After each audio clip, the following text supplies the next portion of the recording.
പ്രിയപ്പെട്ട പ്രേക്ഷകരോട് ആദ്യം തന്നെ പറയാനുള്ളത്, ഇത് ഞങ്ങൾ നടത്തിയ സർവേ അല്ല, വിവിധ ഏജൻസികൾ നടത്തിയ എക്സിറ്റ് പോൾ സർവേയാണ്. ഇതിൻ്റെ ആയുസ് കേവലം 48 മണിക്കൂർ മാത്രമാണ്. 23-ാം തീയതി രാവിലെ മുതൽ വോട്ടെണ്ണി ഉച്ചയോടുകൂടി തന്നെ ഫലം അറിയാൻ കഴിയും. ഏതായാലും ഈ അടുത്ത കാലത്ത് നടന്ന എക്സിറ്റ് പോളുകളെല്ലാം 8 നിലയിൽ പൊട്ടിയ സ്ഥിതിക്ക് അതിൽ ഏറ്റവും കൂടുതൽ പൊട്ടിയ ആക്സിസ് മൈ ഇന്ത്യ എന്ന് പറയുന്ന ആ സർവേ ഏജൻസി ഒഴിവാക്കിക്കൊണ്ട് ബാക്കി ഉള്ള ഏജൻസികൾ നൽകിയ എക്സിറ്റ് പോളുകൾ മാത്രമാണ് ഞങ്ങൾ പ്രേക്ഷകർക്ക് മുമ്പിൽ അവതരിപ്പിക്കുന്നത്. ആക്സിസ് മൈ ഇന്ത്യയുടെ എക്സിറ്റ് പോളുകൾ അറിയേണ്ടവർ അവരുടെ വെബ്സൈറ്റിലുണ്ട്. അവർ മറ്റാരുമായി ചേർന്ന് ഇത്തവണ എക്സിറ്റ് പോളിന് ഇറങ്ങിയിട്ടില്ലായിരുന്നു. ഏതായാലും മഹാരാഷ്ട്രയിൽ BJPയുടെ സീറ്റ് നിലയാണ് റിപ്പബ്ലിക് PMark പറയുന്നത്. അവർ പറയുന്നത് NDA 137 മുതൽ 157 സീറ്റുകൾ വരെ നേടും എന്നാണ്. 144 സീറ്റാണ് ഭരിക്കാൻ വേണ്ടത്. ഇവിടെ INDA മുന്നണി, അതായത് ഈ ശരത് പവാറും ഉദ്ധവ് താക്കറെയും മറ്റും ചേർന്ന മഹാവികാസ് അഘാഡി എന്നാണ് നമ്മളതിന് എളുപ്പത്തിന് വേണ്ടി INDA മുന്നണി എന്ന് പറയുന്നു. 126 മുതൽ 146 സീറ്റുകൾ വരെ അവർ നേടും.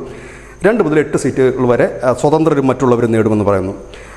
അതുപോലെ തന്നെ ഈ ABP ന്യൂസ് മാട്രിക്സിൻ്റെ ഒരു സർവേ ഫലം കൂടി വന്നിട്ടുണ്ട്. 150 തൊട്ട് 170 സീറ്റുകൾ വരെ NDA സഖ്യം, അതായത് BJP നേതൃത്വം നൽകുന്ന മഹായുതി സഖ്യം അഥവാ NDA സഖ്യം നേടും.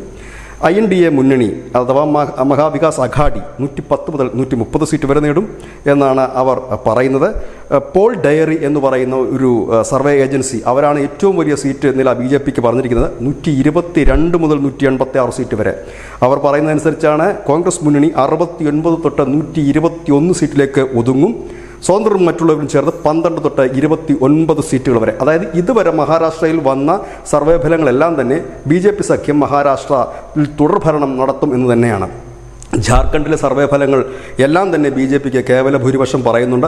ഒന്നുപോലും അതിൽ നിന്ന് വ്യത്യസ്തമായി പറയുന്നില്ല. ഒരിക്കൽ കൂടി പറയുന്നു, എക്സിറ്റ് പോളുകളൊക്കെ പാടെ മാറി മറിഞ്ഞ് അമ്പയെ പരാജയപ്പെട്ടതാണ് നമ്മൾ ലോക്സഭ മുതൽ കണ്ടുവന്നിരിക്കുന്നത്. എങ്കിലും ജനാധിപത്യ പ്രക്രിയയുടെ ഏറ്റവും വലിയ ഉത്സവമായ തെരഞ്ഞെടുപ്പിൻ്റെ ഒരു കലാശക്കൊട്ട് പോലെയാണ് എക്സിറ്റ് പോളുകളും. അതുകൊണ്ട് തന്നെയാണ് ഇത് നൽകുന്നത്. News desk.